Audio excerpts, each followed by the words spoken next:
আপনি কি জানেন জাহান্নামেরও আছে ভয়ঙ্কর পাহারাদার ফেরেশতা? আল্লাহ তাআলা জাহান্নামের পাহারার জন্য কঠোর ও রূঢ় স্বভাবের ফেরেশতা সৃষ্টি করেছেন। তাদের সংখ্যা অসংখ্য, তবে তাদের প্রধানকে বলা হয় মালিক। কুরআনে এসেছে, যখন জাহান্নামীদের বলা হবে, হে মালিক, তোমার প্রভুকে বলো তিনি যেন আমাদের মৃত্যু ঘটান, তখন মালিক ফেরেশতা উত্তর দেবেন, তোমরা তো চিরকাল এখানেই থাকবে। এছাড়া হাদিসে উল্লেখ আছে, জাহান্নামের প্রহরী ফেরেশতারা এতটাই ভয়ঙ্কর যে তাদের দেখে মানুষ কেঁপে উঠবে।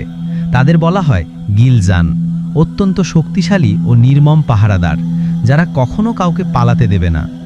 ভেবে দেখুন, জাহান্নামে শুধু আগুন নয়, এমন ভয়ঙ্কর ফেরেশতাদের মুখোমুখিও হতে হবে। কিয়ামতের আগে সবচেয়ে বিপজ্জনক ফিতনা। হজরত মুহাম্মদ মুস্তাফা সাল্লাল্লাহু আলাইহি ওয়াসাল্লাম বলেছেন, ইয়াজুজ ও মাজুজ প্রতিদিন সেই দেয়ালটি খোঁড়ে যেটা আল্লাহ তাআলা তাদের এবং পৃথিবীর মাঝখানে তৈরি করেছেন। যখন তারা দেয়ালের কাছে পৌঁছে যায়, তখন তারা বলতে থাকে, আগামীকাল আবার আসব। কিন্তু পরের দিন সকালে যখন তারা ফিরে আসে, তখন দেয়ালটা আগের মতোই শক্ত থাকে।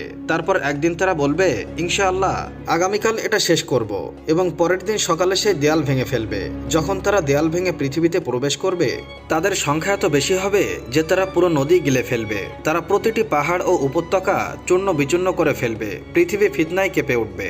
মানুষ চিৎকার করবে এবং দৌড়াবে, কিন্তু তারা কোনো আশ্রয় পাবে না। তারপর আল্লাহ তাআলা হজরত ঈসা ইবনে মারিয়াম আলাইহিসসালামকে প্রেরণ করবেন।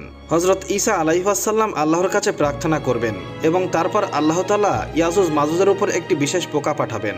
সে তাদের দেহে প্রবেশ করবে এবং তাদের সকলকে ধ্বংস করবে। যখন এই ধরনের ফিতনা সমগ্র বিশ্বকে নাড়া দেবে, তখন কেবল একটি জিনিসই এটিকে রক্ষা করবে, হজরত মুহাম্মদ মুস্তাফা সাল্লাল্লাহু আলাইহি ওয়াসাল্লামের জীবন, আল্লাহর প্রতি প্রকৃত বিশ্বাস এবং অন্তর থেকে প্রার্থনা। কিয়ামতের দিন জাহান্নামের সাথে এমন পরিস্থিতির সৃষ্টি হবে যে প্রতিটি মানুষ তার নিজের জীবন নিয়ে চিন্তিত থাকবে। যখন কিয়ামতের সময় আসবে এবং সমস্ত সৃষ্টি হাসরের ময়দানে জমা হবে, সেই সময় সব দিকে নীরবতা, চিন্তা আর অপেক্ষার একটি পরিবেশ থাকবে। এর মধ্যেই আল্লাহ ফেরেশতাদেরকে তাদের জাহান্নামে নিয়ে যাওয়ার নির্দেশ দেবেন।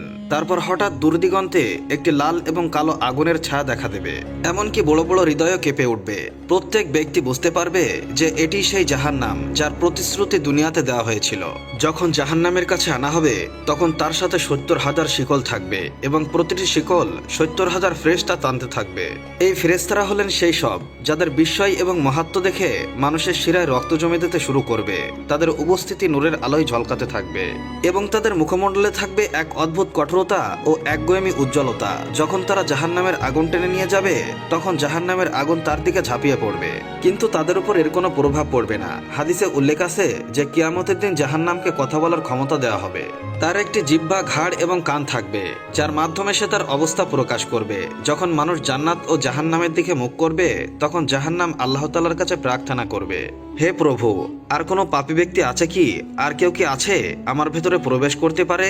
জাহান্নামের এই তৃষ্ণা, এই ক্ষুধা, এই গভীর আগুন দেখে প্রতিটি মুখ বিষণ্ণ হয়ে যাবে। প্রতিটি ব্যক্তি কেবল নিজের সম্পর্কে চিন্তা থাকবে, নিজের আমল, নিজের হিসাব নিকাশের ব্যাপারেই চিন্তা থাকবে। বর্ণিত আছে যে তারপর আল্লাহ সেই জাহান্নামে পা রাখবেন। কিভাবে? একমাত্র আল্লাহই জানেন। আর সেই সময় জাহান্নাম বলবে, যথেষ্ট হয়েছে, আমি পূর্ণ। এটা দেখে জান্নাতীরা আল্লাহর শুকরিয়া আদায় করবে, আর জাহান্নামের লোকেরা তাদের মন্দ কাজের জন্য অনুতপ্ত হবে। কিন্তু এখন অনুতপ্ত হয়ে কোনো লাভ হবে না। আল্লাহ তাআলা আমাদের এই অনিষ্ট থেকে রক্ষা করুন এবং তার রহমতে জান্নাতে প্রবেশ করার তৌফিক দান করুন। আমিন। একদিন হজরত মোহাম্মদ মুস্তাফা সাল্লাল্লাহু আলাইহি ওয়াসাল্লাম সফরে যাচ্ছিলেন। পথে তিনি দেখলেন একটি হরিণী দড়ি দিয়ে বাঁধা আছে। সে অস্থিরভাবে এদিক ওদিক তাকাচ্ছিল। নবী করিম সাল্লাল্লাহু আলাইহি ওয়াসাল্লাম তার কাছে গিয়ে কোমলভাবে জিজ্ঞেস করলেন, তুমি এত ব্যাকুল কেন? হরিণী আর্জি করে বলল, একজন শিকারী আমাকে ধরে এখানে বেঁধে গেছে। আমার ছোট ছোট বাচ্চারা জঙ্গলে আমার অপেক্ষা করছে। যদি আপনি আমার দড়িটা খুলে দেন, আমি ওদের দুধ খাইয়ে ফিরে আসব। নবী করিম সাল্লাল্লাহু আলাইহি ওয়াসাল্লাম হরিণীর অসহায় অবস্থা দেখে শিকারীকে বললেন, তুমি কি এই হরিণীটাকে কিছু সময়ের জন্য মুক্ত করে দিতে পারো, যাতে সে তার বাচ্চাদের দুধ খাইয়ে ফিরে আসে? শিকারী, যে একজন ইহুদি ছিল, অবাক হয়ে বলল, যদি সে ফিরে না আসে তাহলে তো আমার ক্ষতি হবে। নবী করিম সাল্লাল্লাহু আলাইহি ওয়াসাল্লাম বললেন, যদি সে ফিরে না আসে তবে আমি তোমাকে তার দাম দিয়ে দেব। শিকারী তার কথায় ভরসা করে হরিণীটাকে মুক্ত করে দিল। মুক্তি পাওয়ার সঙ্গে সঙ্গেই হরিণী দৌড়ে জঙ্গলে চলে গেল, বাচ্চাদের দুধ খাওয়ালো এবং কিছুক্ষণ পর ফিরে এলো। তার চোখে কৃতজ্ঞতার অশ্রু টলমল করছিল। নবী করিম সাল্লাল্লাহু আলাইহি ওয়াসাল্লাম জিজ্ঞেস করলেন, তুমি কি এই হরিণীটি আমাকে বিক্রি করবে? শিকারীর মন গলে গেল। শ্রদ্ধা ভরে বলল, আমি এটাকে আপনাকে উপহার দিতে চাই। নবী করিম সাল্লাল্লাহু আলাইহি ওয়াসাল্লাম মুচকি হেসে হরিণীর দিকে তাকালেন এবং বললেন, যাও, তোমার বাচ্চাদের কাছে ফিরে যাও, তুমি মুক্ত। হরিণী কৃতজ্ঞ দৃষ্টিতে নবী করিম সাল্লাল্লাহু আলাইহি ওয়াসাল্লামের দিকে তাকালো এবং দৌড়ে জঙ্গলের দিকে চলে গেল।